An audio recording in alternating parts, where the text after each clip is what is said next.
2,3 millions.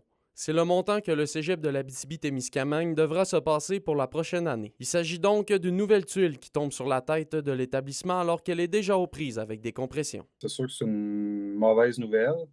Ça va nous amener à devoir faire des choix difficiles qui vont certainement avoir un impact là, sur la qualité de notre enseignement auprès de nos étudiants au cégep de l'Abitibi-Témiscamingue. Chaque cégep risque d'être touché là, a des compressions à faire entre 2 voire 4 millions. Là, c'est 5 de leur budget, dans le fond, qui est touché.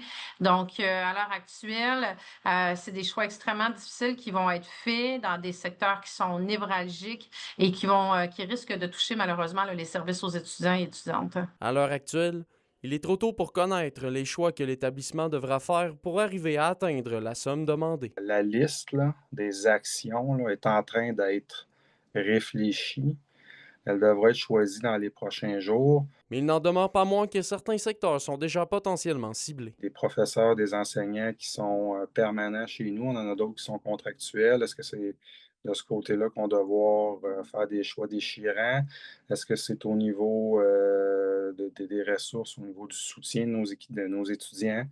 On a des étudiants qui ont besoin d'un peu plus d'accompagnement que d'autres. Donc, est-ce que c'est à ce niveau-là? De son côté, la ministre de l'Enseignement supérieur, Pascale Derry, se défend et assure que les établissements ont une marge de manœuvre pour s'adapter et revoir leur façon de faire, et que depuis 2018, leur subvention a augmenté de moitié. Les cégeps ont très peu de marge de manœuvre, là, voire pas de marge de manœuvre, parce qu'on est dans un contexte de hausse de la population étudiante, notamment le cégep de l'Abitibi-Témiscamingue, là, qui a une hausse de 2 de sa population étudiante. Le cégep de l'Abitibi-Témiscamingue travaille avec les autres établissements dans le but de pouvoir faire des choix coordonnés en lien avec les compressions à venir.